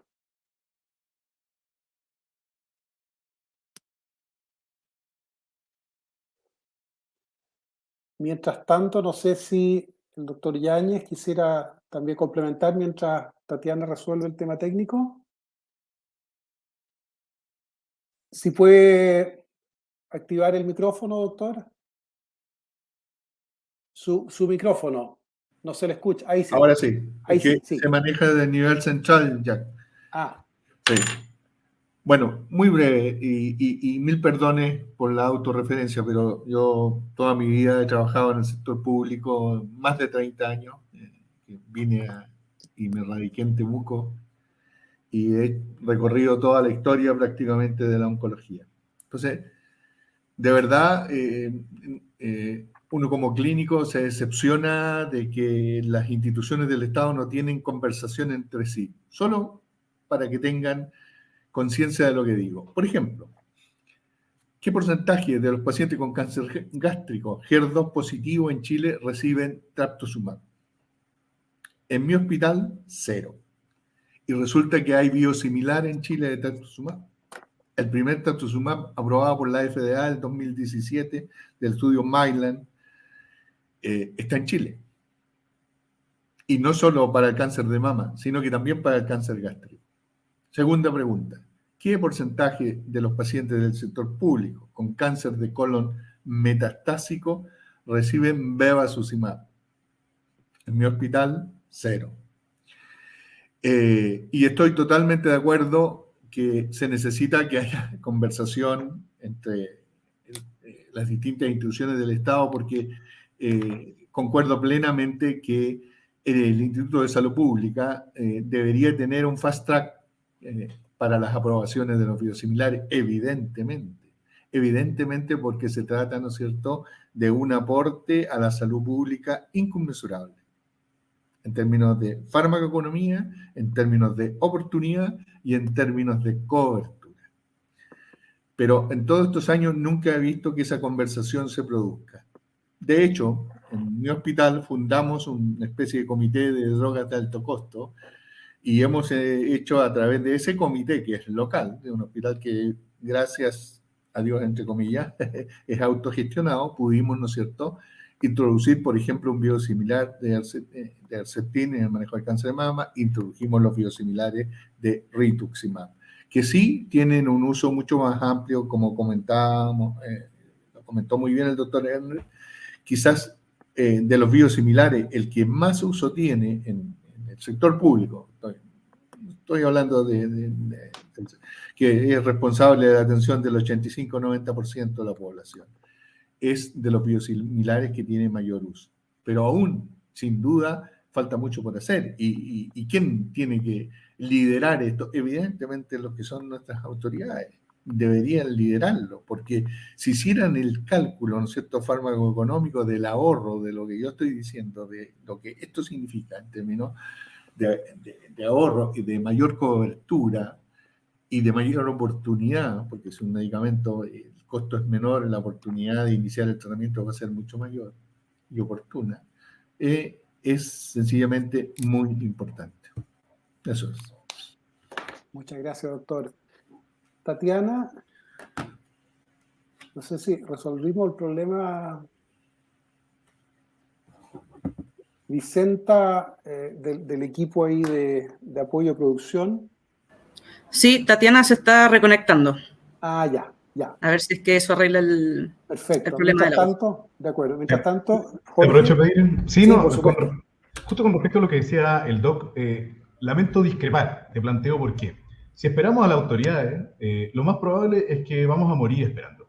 Y te lo planteo así porque finalmente Chile es un país extremadamente leguleyo, le encanta que todo esté por reglamento, por ley. Y es un gran problema, porque al final de cuentas, lo que yo creo que, de hecho, estas instancias como las que se ofrecen hoy día que estamos conversando, son las instancias que finalmente hacen que el elefante blanco que es el Estado se mueva. Tiene que ser a través de la sociedad civil organizada que se muevan las cosas, tiene que ser a través de la ley de lobby, la ley de transparencia, incluso a través de estos webinars donde se plantean los temas y se ponen sobre la mesa. Porque la autoridad en sí, lo lamento, pero hace rato no está haciendo ese trabajo. Y finalmente no es tampoco, pero también tenemos que madurar como sociedad civil chilena. Estamos muy acostumbrados a que el papá Estado llegue y diga todo. Y yo creo Eduardo, como veo que mueves la casa, yo creo que todos estamos de acuerdo en eso. Lo que pasa es que ahora tenemos que ponernos nuestra cuota de responsabilidad. ¿Cómo lo vamos a hacer? Yo creo que el hecho de que estemos conversando esto hoy día ya es un buen paso. Ahí vuelve Tatiana, me dicen en cámara 2. Gracias, Jorge. Tatiana. Hola. Bien. ¿Me escuchan? Sí, ahí sí, ahora sí. Porque se me cayó el audio, pero ahora me escuchan. Sí. Ya. Ahí se volvió a caer el audio.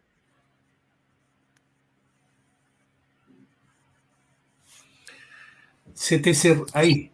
Ahora sí. Ya. Solamente comentar algo muy pequeño porque todos los expositores han hablado maravillosamente.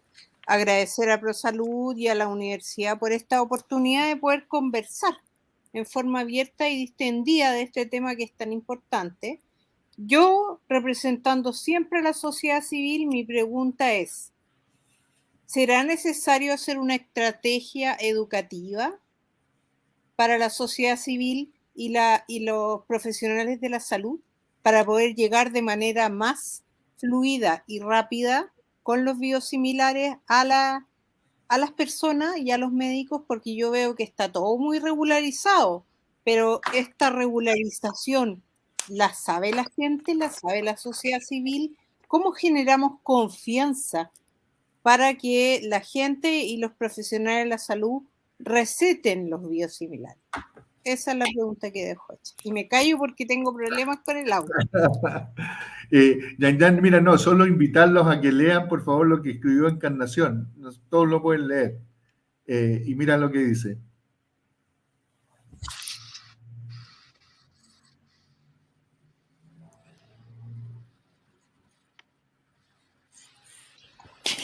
Alguien lo podría leer en voz alta, ¿eh? Como para que... Lo leo yo. Ya, eso. Dice, hola, soy Encarnación Cruz, la primera ponente. Sigo conectada, pues me interesa mucho la situación de los biosimilares en Iberoamérica.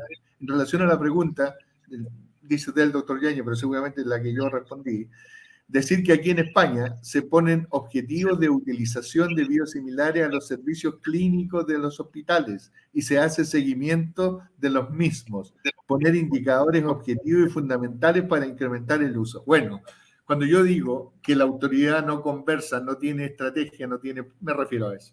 A eso me refiero. Sí. Si es posible, lo que pasa es que yo dije una pregunta, la dejé ahí, aparecía con la foto de la Anita, pero no importa, en este caso lo importante es para la conversación. Y capaz Encarnación nos podría ayudar. Yo le preguntaba qué tanta aceptación tiene la regulación de precios, porque ya habló de regulación de precios acá en Chile, es hablar de un tema como casi tabú. Y lo otro es que si han existido acciones judiciales por parte de los laboratorios farmacéuticos para el ingreso de biosimilares. A mí me gustaría que lo habláramos así, sin tapujo, y obviamente de manera abierta, mucho más fácil. Porque a final de cuentas, todo esto nosotros lo hacemos parecer como que estamos todos de acuerdo, pero sin embargo, cuando vemos los datos, algo no calza. Hoy día la Senabas compra medicamentos, por ejemplo, biosimilares y el original, los dos. Lo cual es raro, por lo bajo. Entonces aquí viene la pregunta que les hago yo a ustedes. ¿Cómo avanzamos en esto y cómo cuando no nos leemos la suerte entre gitanos y gana? Finalmente el que hace mejor lobo. Yo creo que una de estas maneras, y por eso ahí ojalá Encarnación nos ayude cómo lo hicieron en España. No sé si se me escucha, porque como no sabía si estaba conectada o no estaba conectada. Te escuchas. Sí. Estoy aquí escuchando desde atrás.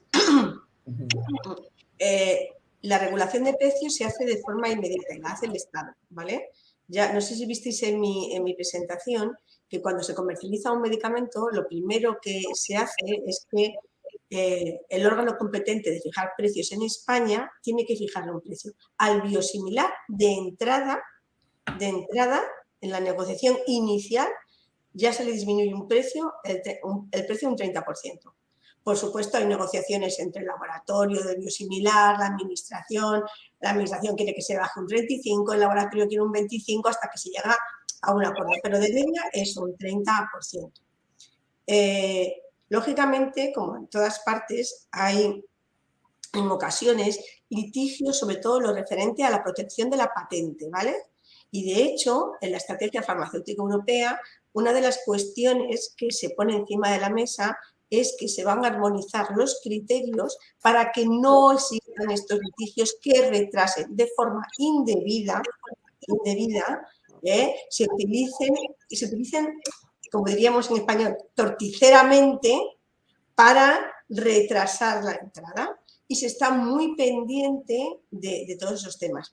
De hecho, uno de los informes que puse, claro, no he podido hablar con detenimiento de todo, es de la Comisión Nacional de los Mercados y la Competencia, porque también esa comisión está muy pendiente de que no haya abusos de competencia entre los distintos proveedores, normalmente entre el proveedor del original y los proveedores de los biosimilares. Como decía, es un conjunto, un entramado de acciones que hay que poner en marcha. Entonces, en este sentido, el tema de precios, no sé si con esto responde a tu pregunta, es de esa forma. Y luego, claro, están los concursos públicos. Cada vez que un hospital nuestro compra trastuzumab, por ejemplo, para seguir con el ejemplo del doctor Mañez, compra un lote de trastuzumab. Se puede presentar el biológico original y los biosimilares, ¿vale? Y ahí compiten no solo en precio, sino también en criterios de logística, en criterios de facilidad de administración del medicamento, de elementos de seguridad de las plumas, en múltiples facetas. Oh, excelente, Encarnación. Yo quiero decir que estás corriendo peligro, porque todo lo que tú dices te va a hacer merecedora que no te vas a librar más de nosotros. Así que te vamos a estar ahí pidiendo ayuda. Pero yo diría, mira, tal vez no pedirle a Encarnación que haga lo que nosotros tenemos que hacer, así con el apoyo, con la ayuda y con la experiencia, pero recoger el mensaje principal, que a mí me parece que es el hecho de que este es una tarea que es difícil, aquí y en todas partes lo ha sido. Segundo, que no hay bala de plata, como decía Encarnación, y por lo tanto que hay que trabajar en un plan, en una estrategia, a los distintos niveles dentro de todos los temas que hemos abordado, ¿no es cierto? Tanto temas, como ella decía, ¿no es cierto?, temas regulatorios, temas de competencia. Recordar, por ejemplo, que en materia de compras públicas ya el Estado es el que está comprando, ¿no es cierto?, y es capaz de fijar ciertas condiciones. El punto es que parece que en este doble clic eso no lo han utilizado. Entonces, por ejemplo, dejarlo abierto, hay que explorarlo. El tema de la apuesta institucional, o sea, de creernos en serio, y eso va de la mano con lo que mencionaba, ¿no es cierto?, la importancia de fijar indicadores, de hacer seguimiento, y de alguna manera que haya una accountability en esto, que no sea gratis en esta zona gris, esta especie de pantanosa, sino que la gente tenga que responder tanto el costo-oportunidad que significa para el país en términos de acceso a salud de calidad y también al tema de sostenibilidad financiera, que además redunda además en una mayor cobertura. Y finalmente el tema de la formación, la información, la educación, y qué es lo que se tiene que organizar, porque varios de ustedes lo han señalado. Hoy día la situación que tenemos es, partimos con una percepción, con un mal nivel de conocimiento, una percepción de riesgo, ¿no es cierto?, de incertidumbre de muchos actores, y eso la única forma de reducirlo es a través de un programa sostenido, y en eso la experiencia española, como nos decía Encarnación, es clave. Esto no se resuelve de una vez por todas, sino que requiere un esfuerzo de mediano y largo plazo, consistente y donde estén los distintos actores. Y ahí yo diría que a mí la presencia del subsecretario al inicio me indica que hay un interés respecto a este tema, y lo que pudiéramos hacer, y ahí yo tomo el desafío y la invitación ahí como ProSalud y junto con la facultad y otras organizaciones que se quieran sumar, es poder justamente trabajar en la elaboración de un plan, con los distintos componentes, con los convenios institucionales que sea el caso, y empezar a empujar esto. Y como decía Jorge, no esperar solamente que lo haga la autoridad. Sabemos que en muchos casos, y sobre todo en salud, hay múltiples incendios, desafíos. Facilitar la pega en la medida que eso se pueda organizar, se puede hacer una discusión amplia y una propuesta de este tipo, ¿no?, recogiendo las mejores experiencias internacionales. Así que, bueno, ya estamos bien pasados en la hora. Podríamos seguir mucho más, una conversación muy sustantiva, muy interesante. Tal vez lo que vamos a conversar ahí, cuáles son los próximos pasos concretos. Hay varias conversaciones ya iniciadas, ya les contaremos y los invitaremos, pero Ya tenemos que ir cerrando y quisiera solamente agradecerles a todos por sus excelentes presentaciones, por su generosidad, por haber compartido sus experiencias, muy enriquecedoras, muy complementarias, una mirada de 360 grados, y también que nos deja, yo creo que muy esperanzados. O sea, esto no es un camino, un callejón sin salida. Hay experiencias muy positivas, la experiencia española nos muestra los tremendos resultados que se pueden alcanzar, pero tenemos que organizar y tenemos que hacernos cargo que estamos atrasados. Lo primero es reconocer el problema y convencernos de que esto no hay una varita mágica, sino que tenemos que organizar el trabajo en un esfuerzo público-privado sostenido, para ponernos al día. Así que, bueno, esa es nuestra invitación. Encantado de seguir conversando y trabajando estos temas con todos ustedes. Recordarles que el registro audiovisual del evento va a estar disponible en nuestro canal YouTube en los próximos días. Se los vamos a avisar también para aquellos que se lo perdieron o que lo quieran compartir. Nuevamente, entonces, muchas gracias. Gracias a todos ustedes por su tiempo y por sus excelentes aportes que nos llenan de energía y entusiasmo para seguir trabajando. Así que muy buenas tardes a todos y nos vemos muy pronto. Muchas gracias. Chao. Chao. Nos vemos la próxima.